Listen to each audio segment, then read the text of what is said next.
안녕하세요. 옛 이야기입니다.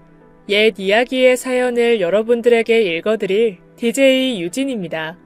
구독과 좋아요는 채널 운영에 큰 힘이 됩니다. 꼭 부탁드리며 저는 여러분들의 댓글도 읽고 있으니 댓글도 많은 참여 부탁드립니다.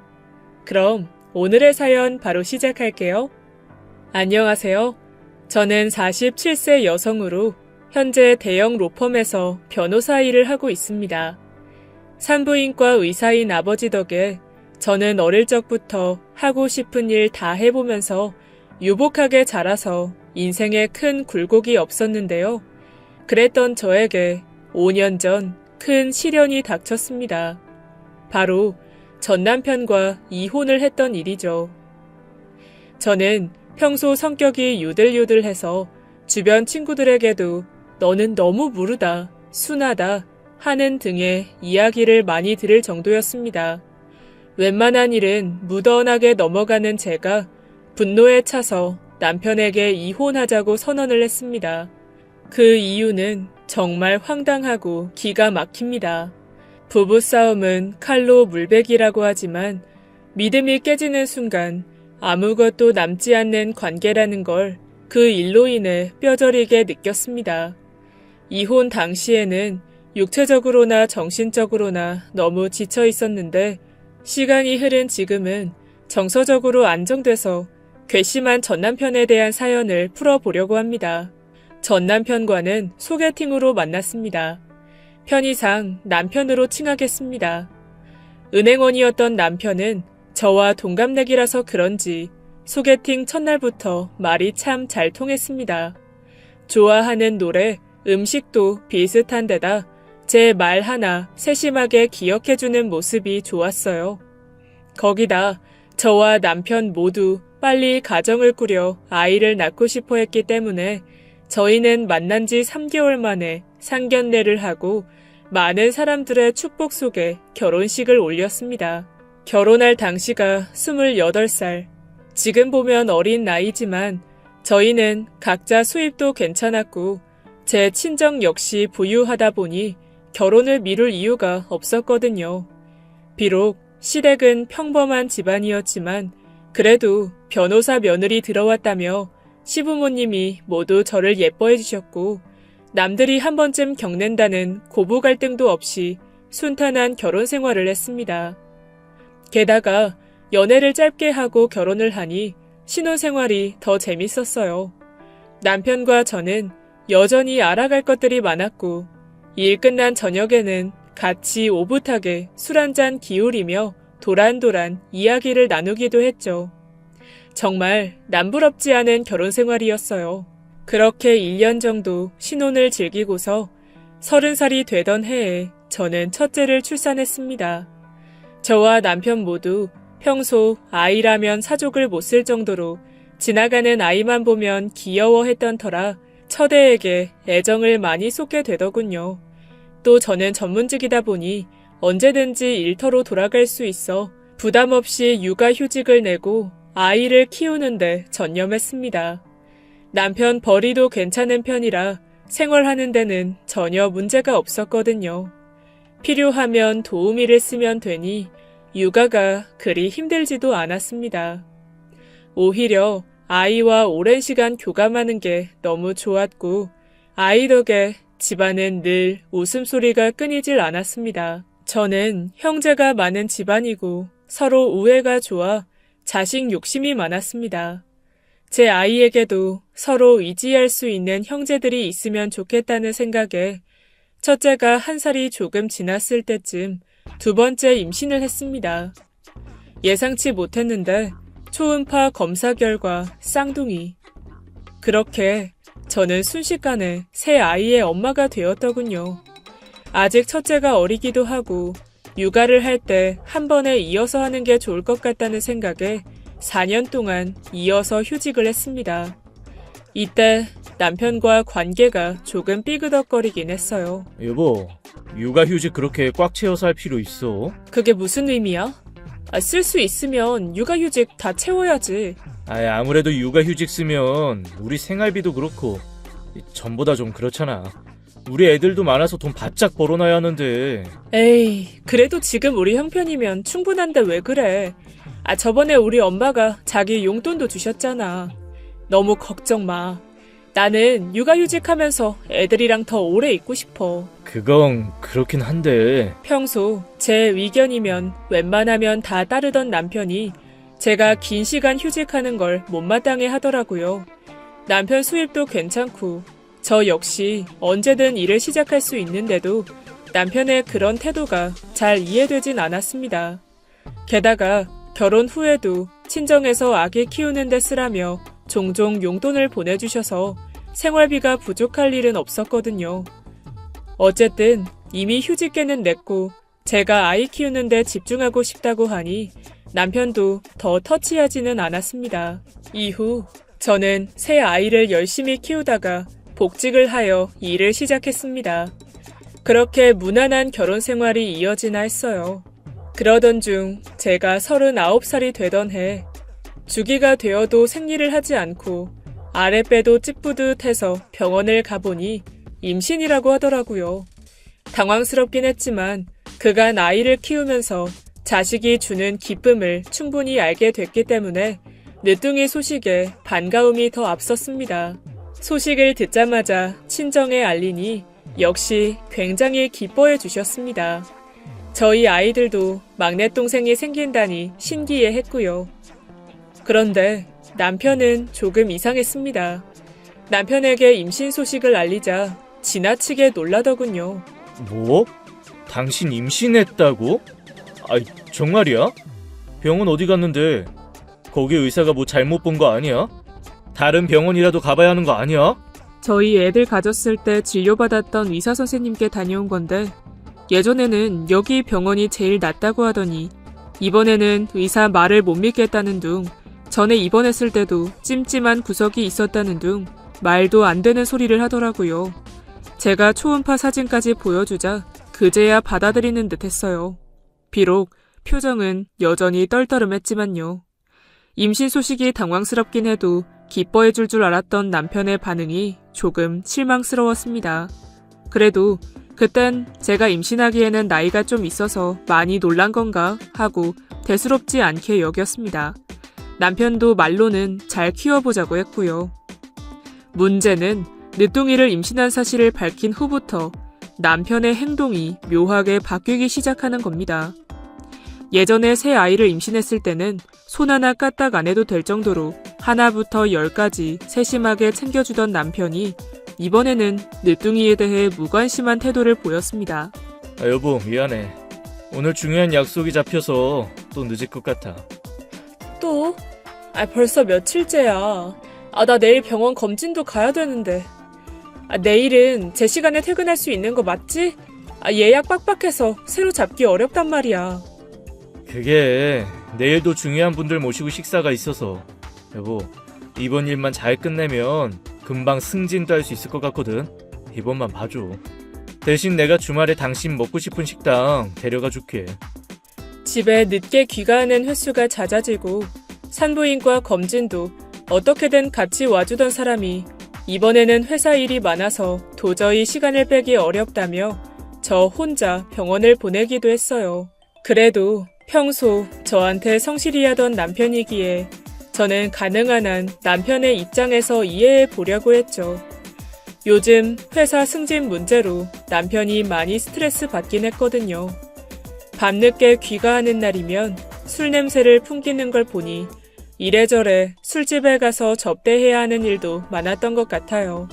저도 변호사 일을 하며 사회생활로 어쩔 수 없이 그런 술집에 가야 하는 경우를 자주 봤기 때문에 신경은 쓰였지만 별 말은 하지 않았습니다. 그간 결혼 생활을 하며 봐온 남편은 딴짓을 할 사람은 아니었거든요. 거기다 주말에 집에만 붙어있던 사람이 갑자기 취미생활이다 뭐다 하며 쏘다니는 것도 늦바람이 들어서 그런 거겠거니 했습니다. 다소 늦은 나이에 다시 처음부터 육아를 해야 하니 아이가 태어나기 전에 즐길 걸 다 즐겨보려고 하는 것일 수도 있다고 생각했어요. 그래도 막상 아기가 태어나면 예뻐해 줄 거라고 믿었죠. 아이고, 내 새끼. 눈, 코, 입 지 엄마 쏙 빼닮은 것 봐. 이래서 늦둥이 하나보다. 얘, 어쩜 이렇게 예쁘니? 어휴, 얘 웃는 것 좀 봐라. 아유, 눈도 못 뜨는 애가. 엄마, 애기가 나 쳐다봤어. 내가 오빠인 거 알아보나 봐. 완전 신기해. 아들만 셋이었는데 막내딸이 태어나니 온 가족의 사랑을 독차지할 수밖에 없었어요. 다행히 아들들도 머리가 좀 컸다고 막내를 낯설어 하기보다는 조그마한 손을 이리저리 건드려보며 신기해하고 귀여워하더라고요. 분유를 먹여보겠다고 자기들끼리 실랑이를 벌이기도 했죠. 친정 시댁도 너나 할 것 없이 매일 저희 늦둥이 사진 좀 보내달라고 연락을 독촉하질 않나 하루가 멀다 하고 아기 옷을 바리바리 보내주시기도 했네요. 늦은 나이에 출산해서 고생 많았다고 한약도 여기저기서 선물 받고 친구들도 종종 저희 집에 와서 저 대신 막내를 돌봐주기도 했습니다. 저희 막내를 이렇게나 사랑해주는 사람들이 많아서 저까지 참 행복하고 즐거웠습니다. 그러나 문제는 단 하나, 남편이었습니다. 아이를 바라보는 남편의 눈에 사랑이 담겨 있는 것 같아 보이지 않았어요. 그래도 10년을 같이 살았는데 그 정도는 감으로 느낄 수 있잖아요. 말로는 예쁘다 하는데도 인위적으로 느껴지는 그런 목소리요. 게다가 지난번 쌍둥이 임신하고 육아휴직을 냈을 때처럼 또 태클을 걸더군요. 당신 몇 년차 변호사인데 이번에는 육아휴직 짧게 쓰고 사무실 개업 알아보는 거 어때? 다른 동기들은 이제 슬슬 퇴사하고 개인 사무실 차리지 않아? 왜 또 그 얘기야. 내가 알아서 할게. 그보다 당신은 애한테 좀 더 신경 쓸 순 없어? 아이, 나 요즘 회사 일로 계속 바쁜 거 알잖아. 저번에 승진 물 먹어서 이래저래 또 바빠졌어. 그래도 내가 밤에 애 기저귀 갈아주잖아. 당신이 좀 이해해. 남편 말도 일리가 있긴 했어요. 어찌됐건 제 또래 동기 변호사들은 개업해서 본인 사업을 하는 경우가 많았거든요. 저는 지금 다니는 직장의 워라밸이나 연봉에 큰 불만이 없었기 때문에 개업은 생각도 안 하고 있었는데 주변에서 다들 개업한다고 퇴사를 하니 흔들리긴 했었죠. 그렇다고 요즘 개업한다고 해서 다 잘 되는 것도 아니다 보니 아이를 넷이나 두고 모험하기가 망설여져서 고민만 하고 있었는데 남편한테 전곡을 찔린 느낌이었습니다. 거기다 남편 말대로 저번에 남편이 승진해서 떨어지는 바람에 한창 스트레스를 많이 받아 했거든요. 애한테 무심한 게 걸리긴 했지만 결국 또 남편을 이해해 주기로 했습니다. 제 촉을 무시하지 말았어야 했는데 저도 당시에는 커리어와 육아 문제로 이래저래 고민이 많았던 터라 크게 신경을 못 썼던 게 화근이었네요. 그러다 한편은 남편 휴가 날이라 남편한테 막내를 맡기고 저는 잠깐 밖에 볼일을 보고 왔는데요. 돌아와 보니 상황이 가관이었습니다. 아이는 자지러지게 울고 있는데 남편은 이어폰을 낀 채 휴대폰 게임을 하고 있더군요. 그간 아이한테 쌀쌀맞게 굴던 것도 이해해주고 참아왔는데 이 정도까지 행동하니 그땐 순간 꼭지가 도는 것 같았습니다. 우는 아이를 얼른 살펴보니 애가 열이 나고 있더라고요. 저는 순간 미친 듯이 악을 쓰며 남편에게 소리를 질렀습니다. 야, 너 미쳤어? 지금 게임할 정신이 있어? 얘 열내서 우는 거 안 보이냐고. 네가 그러고도 아빠야? 분노에 잔뜩 찬 목소리로 다다다 쏘아붙이고는 어버버한 채 서 있는 남편을 뒤로 한 채 아이를 안고 병원으로 달려갔습니다. 사실 저희 부부는 살면서 몇 가지 규칙을 정했었습니다. 그 덕에 큰 부부싸움 없이 지내왔었죠. 대표적으로 하나는 아무리 화가 나도 애 앞에서는 큰 소리 내지 말 것. 또 하나는 야, 너와 같이 부부간 존중하지 않는 표현은 쓰지 말 것. 저도 머리로는 기억하고 있었지만 아까와 같은 상황에서는 스스로 통제가 안 되더군요. 아이를 데리고 도착한 병원에서는 다행히 가벼운 감기라며 약만 처방받았습니다. 유아들은 면역력이 약해서 건강에 이상이 없는지 항상 세심하게 살펴봐야 되는데 남편의 무책임한 모습에 너무나 실망했어요.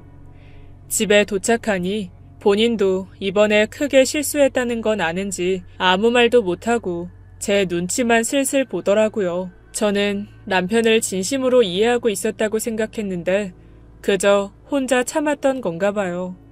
아이가 무사해서 긴장은 풀렸지만 남편이 너무나 괘씸해 말도 섞기 싫었습니다.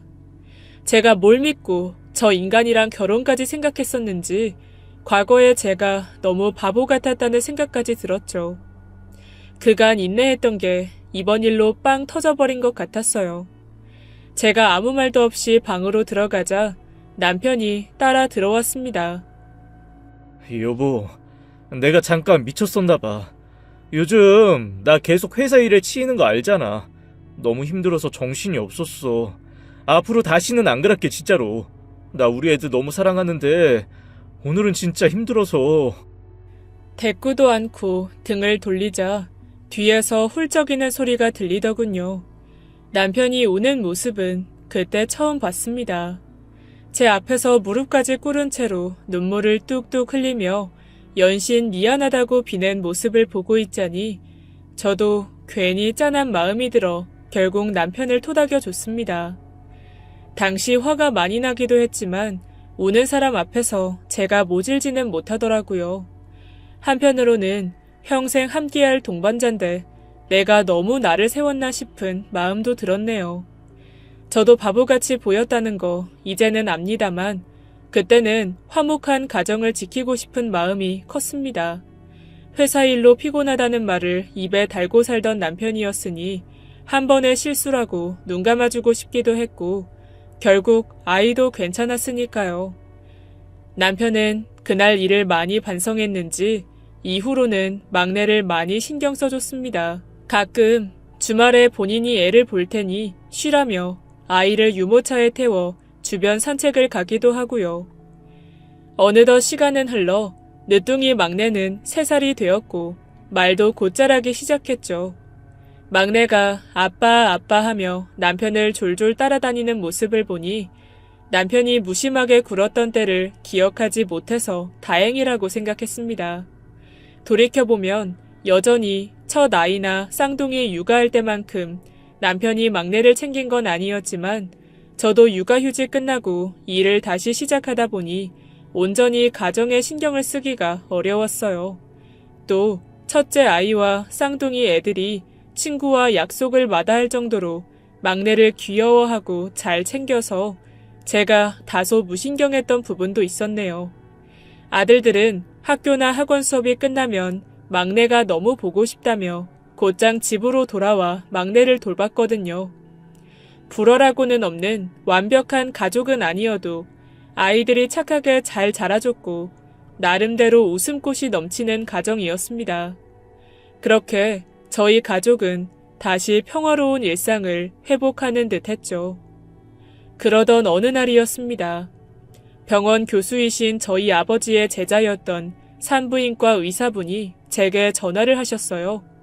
저와 가깝게 지냈던 분은 아니지만 저희 아버지가 워낙 아끼셨던 제자라 안면은 있어서 반갑게 전화를 받았습니다. 그런데 뜻밖의 말씀을 하셨죠. 제 남편을 병원에서 봤다고요. 그런데 남편이 젊은 여자랑 같이 병원을 와서 진료를 받았어요. 처음에는 닮은 사람인가 했는데 수술 동의서에 쓴 보호자 이름 보니까 남편 이름이더라고요. 저 무슨 말씀인지 이해가 안 가네요. 제 남편이 산부인과는 왜 가요? 그리고 수술 동의서는 또 무슨 말씀이세요? 그게...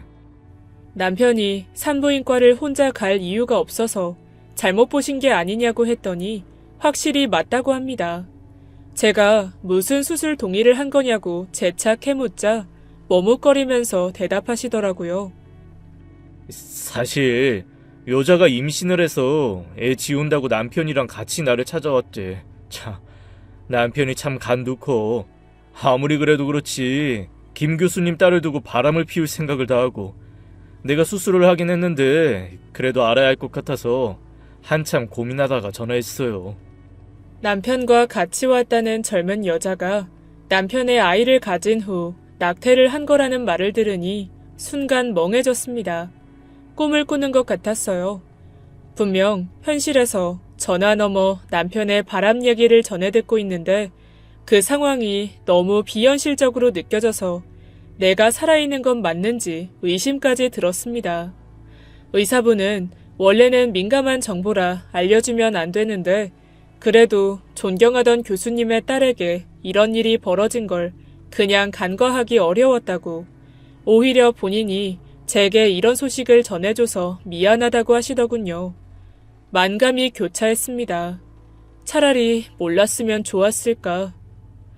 귀가 시간이 늦는 것도 일상이 되니 어느새 남편의 야근에 익숙해졌고 주말에는 종종 하이킹이니 골프니 하며 짐까지 바리바리 싸들고 나가길래 그런가 보다 했습니다. 열심히 공부해 변호사까지 된 제가 헛똑똑이었음을 절실히 깨달은 날이었죠. 늘 바라던 화목한 가정을 이루고 부부 사이 역시 전혀 문제가 없다고 생각했는데 왜 나는 남편의 바람을 전혀 눈치채지 못했을까? 남편은 언제부터 바람을 피웠고 그 여자를 얼마나 사랑하고 있는 걸까? 생각이 꼬리를 물더라고요. 전화를 끊고 난 후에 소식을 알려준 의사를 원망했다가 눈치 없는 저를 원망했다가 어디서부터 잘못됐던 건지 과거를 곱씹고 곱씹으면서 남편이 퇴근하기만을 기다렸습니다. 일단 남편 입으로 들어야 할 것 같았어요. 저 혼자 생각만 한다고 해결될 일은 아니었으니까요. 혹여나 그 의사가 착각한 건 아닐지 약간의 희망도 걸었던 것 같아요. 결혼식에 한번 참석한 걸로 남편 얼굴을 기억하기는 쉽지 않잖아요. 제 남편 이름이 조금 특이하기는 했지만 그래도 이 정도 우연은 있을지도 모른다는 생각도 들었고요.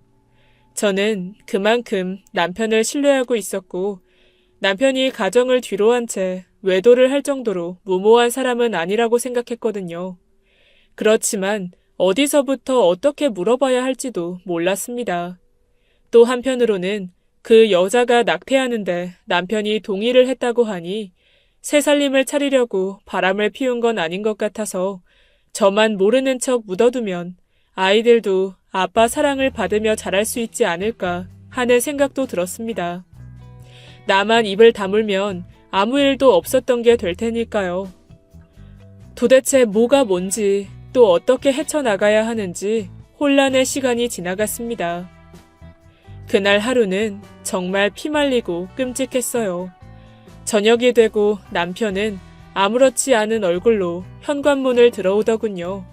그 평온한 얼굴을 보니 하루 종일 빠져있던 여러 생각들은 증발해버리고 피가 식는 느낌이 들었습니다. 고민했던 시간이 무색하게 저는 앞뒤 잴 것 없이 남편에게 쏘아붙였죠. 당신 바람피지? 무슨 소리야 갑자기. 남편은 얼어붙은 사람 마냥 얼마간 굳어있더니 어색하게 웃으면서 그게 무슨 소리냐고 되물었습니다. 남편은 가끔 저와 의견 충돌을 피해가기 위해 거짓 웃음을 지을 때가 있는데 그때 그 웃음을 짓더군요. 머리로는 부정하고 싶지만 몸은 직감했습니다. 남편이 지금 거짓말을 하고 있다. 남편은 그동안 바람을 피워왔다. 지금껏 저는 남편만 바라보며 사랑에 결실인 아이들을 성심성의껏 키워왔는데 이렇게 뒤통수를 치다니요. 늦둥이가 생기는 바람에 주변에서 인꼬 부분이 여전히 신혼이니 뭐니 하는 소리를 들어 속으로 뿌듯해했던 제가 마주한 현실은 남편의 바람이었습니다. 그 순간 눈물이 펑펑 쏟아졌습니다. 어떻게 서 있었는지도 모르겠어요. 어쩌면 바닥에 주저앉았을지도 몰라요. 정확히 기억은 나지 않지만 저는 아버지 제자로 있던 의사가 다 말해줬다고 상간녀 애까지 뵀던 거 다 안다고 두서없이 울부짖었어요. 그제야 남편은 시인하더라고요. 저는 전에 그랬던 것처럼 남편이 눈물로 사죄할 줄 알았습니다. 그런데 남편의 반응은 가관이었습니다. 그래. 당신 말이 맞아. 다른 여자랑 눈 맞았어.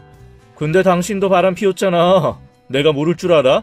나는 그걸 지금까지 덮고 살아왔는데 당신은 뭐가 그렇게 뻔뻔해? 당신이나 나나 똑같으니까 그냥 없던 일로 하자고. 나도 곧 그 여자 정리할 테니까. 남편의 말에 눈물이 뚝 멈췄습니다. 무슨 말인지 도저히 이해가 안 됐거든요. 바람이라뇨? 저는 남편과 결혼 후에 만난 남자라고는 업무차 만난 사람밖에 없었습니다. 제가 무슨 말이냐고 되묻자 남편 왈. 나 사실 그때 정관 수술했었어. 그게 무슨 말이야? 정관 수술이라니? 그러니까 정관 수술을 했는데 당신이 임신을 했다고. 그게 어떻게 가능해? 제가 막내를 임신하기 전에 남편이 혼자 병원에 가서 정관 수술을 했다고 하더군요. 그러니 저한테 아이가 생길 수가 없다는 겁니다. 아니, 정관 수술은 왜 한 건데? 나한테 아무 말도 안 했잖아. 당신이 허구한 날 육아휴직만 하고 있는 게 싫어서 그랬다. 왜? 내가 그런 수술까지 일일이 보고해야 돼? 남편은 본인이 거리낄 게 없다는 듯 위기양양한 말투로 얘기하더군요. 당연히 나랑 상의를 해야지. 가족 계획은 혼자만 세우는 게 아니잖아. 당신은 애 셋까지 낳아놓고도 또 은근히 원했잖아. 그렇게 또 애 가지면 그동안 우리 수입 줄어드는 거 몰라? 육아휴직도 마지막 하루까지 꽉 채워서 쉴 게 아니라 하루라도 빨리 일 시작할 생각을 해야지. 이건 곁가지 얘기지만 제 수입이 본인 수입보다 많은데 휴직을 하고 있으니 그동안 돈을 못 버는 게 너무 아까웠대요. 기가 찼습니다.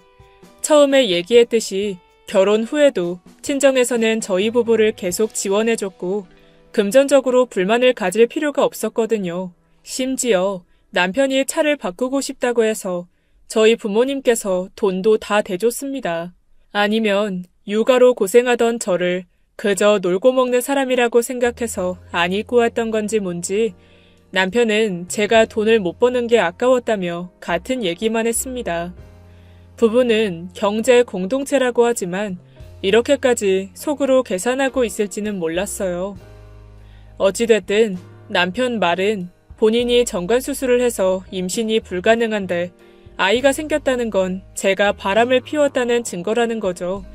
그래서 막내는 본인 아이가 아니니 정이 가지 않았던 거고 그럼에도 불구하고 가정을 지키려 제 바람을 눈감아 줬답니다. 심지어 제 상간남의 아이와 어떻게든 잘 지내보려고 많이 노력해오지 않았냐고 으름장을 놓더라고요. 자신은 할 만큼 했지만 저한테 느낀 배신감은 회복되지 않아 밖으로 나돌게 되었고 같은 회사 직원이랑 눈이 맞게 됐다고 덧붙였습니다. 말도 안 되는 소설 같은 이야기에 어안이 벙벙해지더라고요. 그래도 여기서 밀리면 안 된다는 생각이 들었어요. 정신을 똑바로 차리고 그럼 상간녀는 어떻게 아이가 들어선 건지 물었습니다. 상간녀도 다른 바람을 피워서 애를 가진 거냐고요. 근데 그건 또 아니랍니다. 상간녀가 끝까지 남편 아이라고 주장하니 본인이 병원을 가서 확인을 해봤대요. 병원 의사 말로는 그 사이 정관수술이 풀렸다고 했다고 하더군요. 정관수술이 풀린 거면 내가 임신한 것도 당신 정관수술이 풀려서 그런 거겠지. 내가 바람 펴서 그런 게 아니라. 수술이 풀린 것 때문에 내가 임신했다는 생각은 안 해? 그건 수술하고 얼마 되지도 않았던 때야. 이 수술이 그렇게 빨리 풀렸겠어? 말이 되는 소리를 해. 당신도 인정하라고. 바람 피운 거 맞잖아. 당신 그때 한참 일 핑계로 바쁘다고 집에 늦게 들어왔지. 그거 다 딴 남자 만나느라 그런 거 내가 모를 줄 알아? 저는 너무 억울하고 답답했어요. 남편에게 바람을 추궁하고 얘기를 하다 보면 어떻게든 무언가가 해결될 거라고 은연중에 기대를 했던 것 같아요. 어쩌면 늘 그랬듯이 다시 원래의 화목한 가정으로 돌아갈 것이라고. 그러나 상황은 더 끔찍했습니다. 몇 년간 남편은 저를 오해하고 있었다는 사실을 3년이나 지난 지금에서야 알게 되다니요. 그 기간 동안 우리 가족, 남편과 제가 걸어온 삶이 다 부정되는 것 같았습니다. 얘기를 하면 할수록 저를 끝까지 믿어주지 않는 남편에게 정이 떨어졌어요. 부부간에는 신뢰가 가장 중요하다고 남편에게 늘 말해왔습니다. 저희 부부는 서로에 대한 믿음이 두텁다고 자부해왔고요. 그런데 이렇게 한순간에 깨져버릴 줄 누가 알았겠습니까? 저는 남편을 용서할 수 없었고 정 내 말을 못 믿겠으면 친자 검사를 하자고 했습니다. 친자로 확인되면 이혼 서류에 도장 찍을 준비하라고 했죠. 남편은 뻔뻔하게도 한치의 망설임도 없이 제 말에 동의하더군요. 저는 그런 남편의 태도에 또 한 번 무너졌어요. 내가 나도 모르는 사이에 바람을 피웠나? 스스로 의심할 정도로 남편은 당당한 태도였습니다. 저에 대한 믿음이 이 정도로 얕을 줄 몰랐고 남편의 그 뻔뻔함이 비수처럼 꽂혔습니다. 저희는 그렇게 풀리지 않은 응어리를 마음에 담은 채 각방 생활을 시작하게 됐어요. 아이들 앞에서는 가능한 한 사이 좋은 부부처럼 연기했죠. 아직 어린 아이들에게까지 이런 상황을 알리고 싶진 않았거든요. 그 기간 동안 정말 괴로웠어요. 한때 너무나도 사랑했던 남편, 지금은 또 너무나도 먼 사람이 되어버린 남편. 이 모순적인 상황과 감정 속에서 저는 일에 집중하기도 어렵더라고요. 친자 검사를 하러 가는 길은 너무 비참했습니다. 친정에는 그때까지도 차마 알리진 못했어요. 다정한 남편을 만났다며 좋아하시던 저희 부모님, 똑부러지는 딸이라며 어딜 가든 제 자랑부터 하시던 저희 부모님, 아이들 걱정도 걱정이지만 부모님 가슴에 대못 박는 일은 가능한 한 미루고 싶었습니다. 적어도 남편과 확실히 단판을 짓고 제 마음도 먼저 단단히 정리를 해야 부모님도 덜 가슴 아파하시지 않을까 생각했습니다. 혼자 소가리를 하느라 스트레스성 위염에 탈모까지 오고 너무나 고통스러운 시간이었네요. 얼마 후 친자검사 결과가 나왔습니다. 저한테는 참 억겁의 시간처럼 느껴졌는데 그에 비해 결과는 너무나 허무했죠. 우리 막내는 의심할 여지도 없이 남편의 자식이었습니다. 여기 검사 결과 보이지? 뭐? 내가 바람을 피워? 당신이야말로 말이 되는 소리를 정도껏 해야지. 당신이 내가 바람 피웠다고 철석같이 믿길래 말이 안 통하겠다 싶어서 그동안 참고 있었는데 결과 보니까 어때? 당신 할 말 있어? 결과를 확인한 남편은 사색이 되더군요. 지난번 위기양양하고 뻔뻔한 태도에서 180도 달라져 제게 싹싹 빌기 시작했습니다. 이 여보 미안해. 아니 나도 사실 당신이 그럴 리가 없다고 생각을 했거든. 그래도 내가 수술을 했으니까 아무리 그래도 수술이 그렇게 빨리 풀릴 리가 없잖아. 당신이라도 그렇게 생각이 들 수밖에 없었을 거야. 근데 그건 내가 진짜 몰라서 그랬어. 나 그 여자랑 절대 연락도 안 해. 우리 다시 대화로 풀어보면 안 될까? 저도 모르게 탄식이 나오더라고요. 정관 수술이 풀렸을 거라 전혀 의심하지 못한 남편. 그럼 거의 10년을 같이 산 아내는 왜 그리 쉽게 의심했을까요? 소개팅에서부터 시작된 인연, 4명의 아이들과 오순도순, 나이 들어서까지 화목하게 여생을 살아갈 줄 알았는데 남편의 말도 안 되는 의심으로 일이 이렇게나 꼬이게 될 줄 몰랐습니다. 본인의 정관 수술이 잘못된 걸 의심을 한 번이라도 했다면, 그래서 수술 결과를 확인이라도 했다면 상황이 달라졌을까요? 애초에 그렇게 생각할 남편이었다면 바람도 안 피웠을지도 모르겠습니다. 어쩌면 남편은 제가 뭘 했어도 바람을 피웠을 남자였을 수도 있죠. 게다가 바람 피우는 버릇은 절대 못 고친다는 말도 있잖아요. 이미 신뢰가 깨진 상황에서 남편이 이전에도 바람을 피웠을 수도 있고 또 앞으로 바람을 피우게 될지 모른다는 생각이 들었습니다. 무엇보다 남편은 저뿐만 아니라 저희 아이들, 가족까지 배신한 것과 다름없었습니다. 저희 부부가 제 1순위로 정했던 가정에 충실하자는 규칙을 깨버렸으니까요. 이제서야 남편이 막내에게 보였던 묘하게 괴리감 있는 태도가 하나둘 생각났습니다. 막내가 안아달라고 손을 뻗을 때 입가에는 미소를 띄었지만 머리만 툭툭 쓰다듬고 가던 남편의 모습. 아이들 생일은 매년 잊지 않고 달력에 적어두던 사람이 막내 생일은 깜빡했다며 머쓱하게 웃던 표정. 어쩌면 막내 딸아이도 다른 형제들과 다른 취급을 받는다는 걸 알았을지도 모르겠습니다. 딸이 유달리 아빠에게 관심을 갈구하고 사랑을 받고 싶어 했던 것도 그런 이유에서 비롯된 것 같아 마음이 찢어질 듯 아팠습니다. 거기다 예전에 아이가 아팠을 적 방치한 후 제게 눈물까지 흘리며 사과했던 일은 뭔가요? 겉으로는 반성하는 척 빌면서 속으로는 앙심을 품고 있었다는 생각에 소름까지 돋았습니다. 남편이 가증스러웠습니다. 생각을 하면 할수록 저희 아이들에게도 몹쓸 짓을 했다는 죄책감에 남편을 더더욱 용서할 수가 없었습니다.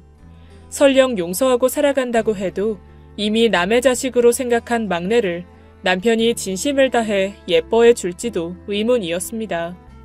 그렇지만 정말로 이혼이 눈앞에 다가오니 망설여진 것도 사실입니다.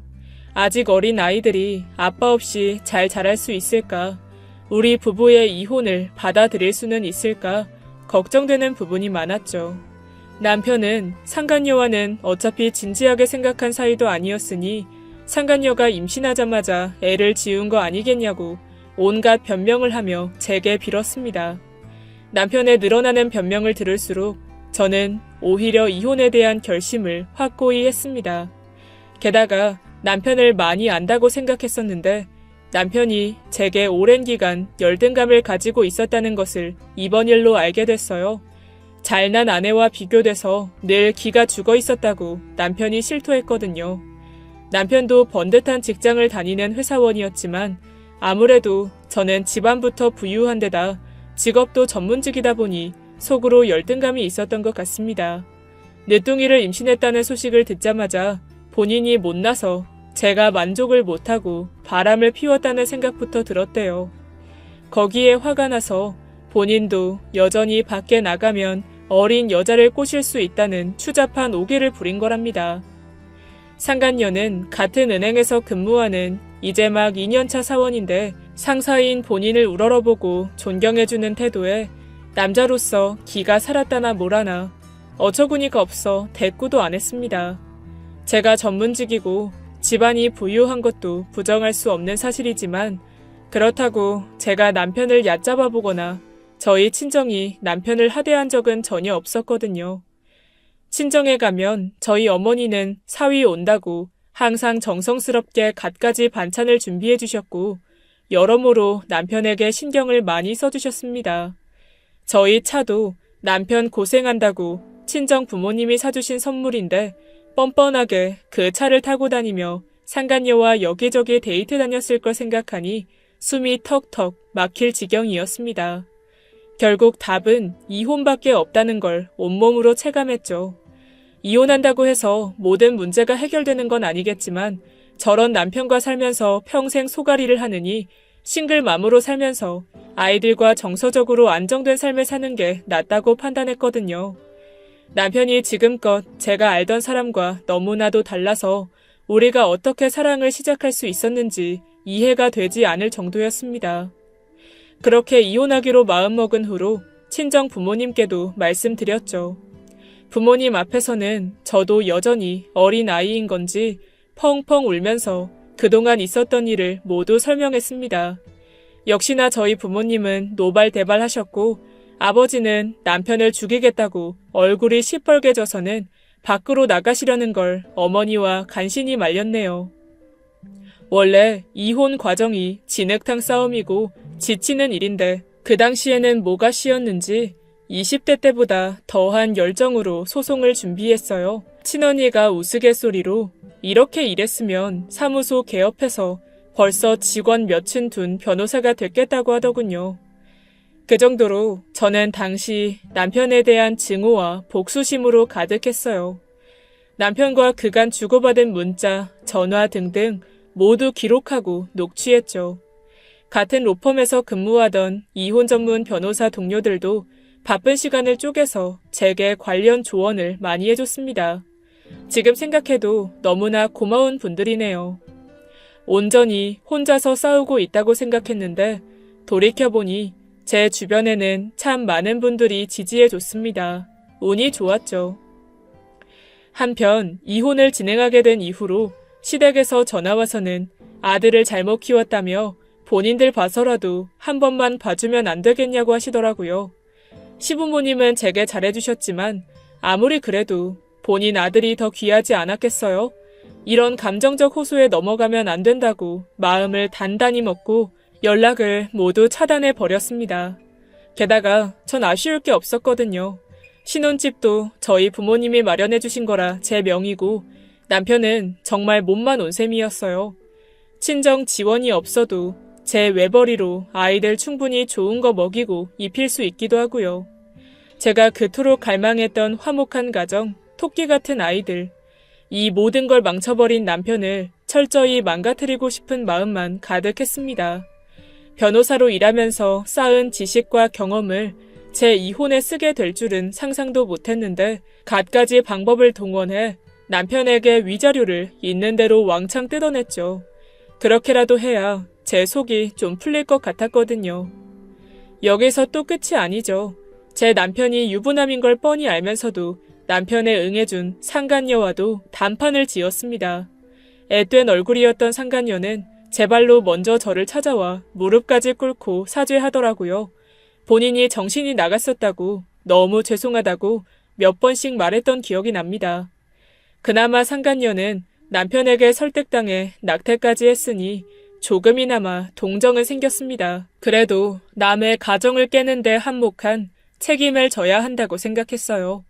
미성년자도 아니고 이제 알 거 다 아는 성인이 사과만 하면 끝인가요? 본인이 저지른 만큼은 되돌려 받아야 다음에 또 저 같은 피해자가 생기지 않을 거라 생각했고 상간녀에게도 적지 않은 금액의 위자료를 청구해 승소했습니다. 남편과 상간녀 모두 같은 회사라 둘이 불륜을 저질렀다고 어떻게든 소문을 내는 것도 방법이었겠지만 그렇게까지 하고 싶지는 않았어요. 혹시나 모를 명예훼손 소송 문제도 마음에 걸렸고 우선적으로 그런 가십으로 사람들 입에 제가 오르내리는 건 싫었거든요. 남편과 상간녀에게 제가 마지막으로 베풀어주는 관용이기도 했습니다. 아이들에게는 참 미안했어요. 그래도 이혼을 하지 않는다면 부부간 이미 믿음이 깨진 상태에서는 어떻게 노력해도 다 티가 날 거라고 생각했어요. 아이들이 겉으론 철없어 보여도 눈치는 또 귀신같이 빠르잖아요. 남편에게 양육권도 다 빼앗아 왔기 때문에 아이들이 아빠의 갑작스런 부재를 어떻게 받아들일 것이며 또 이를 어떻게 설명해야 할지도 난관이었습니다. 그래도 아이들에게는 아빠에 대한 증오심을 심어주고 싶진 않았어요. 언젠가는 저희가 헤어진 이유를 자연스럽게 알게 될지 모르지만 아이들에게 부부라도 언젠간 헤어질 수 있는 거라고, 그게 절대 나쁜 게 아니라고 제 선에서 나름대로 충분히 설명을 해주었어요. 제가 아이들 앞에서 당당하다면 아이들도 아빠의 부재를 심각하게 느끼지는 않을 거라는 생각도 들었습니다. 이후 남편한테는 캐리어 하나 주고 나가라고 했습니다. 남편은 더 이상 빈다고 해도 제가 눈 하나 깜짝하지 않는다는 걸 받아들였는지 별말 없이 조용히 나가더군요. 제 앞에서 상간녀와 바로 헤어지겠다 어쩐다 하더니 갈 곳이 없었는지 상간녀 집으로 갔다는 얘기를 들었습니다. 참 어이가 없었지만 이제는 제 알바가 아니니 신경 껐죠. 둘이 지지고 볶든 마음대로 살라고요. 그렇게 저희는 10여 년이 넘는 결혼 생활을 뒤로한 채 이혼을 했습니다. 당시 제 나이는 42, 아직 젊다면 젊은 나이였지만 싱글맘으로 아이 넷을 키우는 게 조금 두렵긴 했습니다. 그래도 제 소식을 들은 주변 친구들은 저를 한마음으로 응원해줬고 친정 역시 든든한 지원군으로 저를 많이 도와줬어요. 첫째, 둘째, 셋째 아이들이 막내에게 아빠의 빈자리를 채울 수 있도록 더 많은 애정을 쏟아주었고요. 생각해보면 어차피 막내는 아빠의 사랑이 필요 없었을지도 몰라요. 임신했을 때부터 남편에게 환영받은 존재가 아니었으니까요. 제가 그만큼 사랑을 더 주고 있으니 막내도 앞으로 잘 자라줄 것이라 믿고 있어요. 한참 뒤에 들려온 소식에 의하면 남편은 결국 상간녀와 헤어졌더라고요. 남편이 위자료로 탈탈 털리고 거의 빈손으로 버림받아 왔으니 상간녀 눈에도 남편이 전처럼 멋진 상사로 보이지 않았겠죠. 게다가 상간녀에게 사랑한다, 저와 이혼할 거다 하며 온갖 가머니설로 꼬셔놓고는 정작 임신하니 낙태를 종용한 것도 마음 한편에 응어리져 있었을 거예요. 배신으로 이루어진 관계는 배신으로 끝난다고 생각해요. 뻔한 결과를 예상하지 못한 어리석은 인간들의 말로라고 할 수 있죠. 꽤 오랜 기간 결혼 생활을 유지했다고 겹치는 지인이 많아 상간녀와 헤어진 이후에 남편 소식도 간간히 전해들을 수 있었습니다. 저와 이혼 후에 회사에서 승진도 하며 나름 승승장구하던 남편은 구조조정으로 45살의 나이에 명예퇴직을 했다고 하네요. 받은 퇴직금으로 사업이니 뭐니 하며 이것저것 벌려놓다가 2년도 안 돼서 빚까지 진 채로 쫄딱 망했다고 합니다. 전 남편이지만 동시에 아이 아빠이기도 했던 사람인데 그런 소식을 듣는 저도 마음이 편하진 않았습니다. 그래도 한편으로 생각해보면 늘 마음 깊은 곳에 열등감을 지니고 있던 남편이 저랑 결혼 생활을 유지하는 중에 명예퇴직을 당했다면 그 열등감이 더 커졌을 거예요. 어쩌면 더 지난한 결혼 생활이 이어졌을지도 모르겠습니다. 그나마도 더 늦지 않게 그 사람의 그릇을 받고 이혼할 수 있었던 거를 다행이라고 생각하고 있습니다. 최근에는 남편은 사업을 망해서 그런 건지 가끔씩 전화가 오더군요. 저는 연락을 일절 받지 않았었는데 전화를 안 받으니 문자까지 하더라고요. 이제는 더 물러설 곳도 없는 건지 철면피를 깔고는 아이들이 보고 싶다, 아이들도 아빠가 필요하지 않겠냐 등등 아이들 얘기를 하며 저와 합치자고 말하더라고요. 이미 아이들은 아빠 없이도 학교 생활을 잘 해주고 있고 저 역시 남편이 필요 없었습니다. 거기다 사업이 망하고 나서 연락해오는 걸 보면 어떻게든 저한테 손 벌려보려고 하는 것 같아 의도도 뻔했습니다. 저는 다시는 연락하지 말라고 답하고는 문자까지 차단해버렸습니다. 그때 상황을 되새기다 보니 다시 욱하긴 하지만 사실 요즘은 누구보다 평온한 일상을 보내고 있습니다. 전 다시 연애도 시작했거든요. 다른 로펌 변호사인데 좀 민망하긴 하지만 저보다 7살이나 어린 연하남입니다. 제가 아이 넷을 키우는 싱글맘인 것도 다 아는데 오히려 그렇게 홀로 당당히 살아가는 모습에 반했다고 말해줘서 고맙더라고요. 본인도 저와 같은 변호사니 전 남편처럼 제게 속으로 가졌던 열등감도 없었죠. 일 얘기도 잘 통해서 주말에는 함께 데이트를 하며 즐거운 시간을 보내고 있습니다. 재혼에 대한 생각은 아직 없어요. 이혼으로 한번 크게 데이면서 부부는 서로에 대한 신뢰와 책임감이 중요하다는 걸 뼈저리게 느꼈거든요. 결혼을 다시 생각하기에는 아직 제 마음이 완전히 회복되진 않았나 봐요. 지금 만나는 남자는 저를 아껴주고 제게 많은 사랑과 정성을 쏟아주지만 우선은 이 소소한 연애 과정에만 집중하고 싶네요. 무엇보다 저에게 1호 보물이자 언제나 제 편인 4명의 아이들이 있으니까요. 이혼이라는 긴 터널을 지나고 이제 점점 빛을 보는 것 같습니다. 앞으로는 이 빛만 보면서 삶을 잘 살아가 보려고 합니다. 사연 들어주셔서 감사합니다. 지금까지 옛이야기였습니다. 끝까지 함께 해주신 여러분 진심으로 감사드리며 저는 내일 이 시간 다시 돌아올게요. 감사합니다.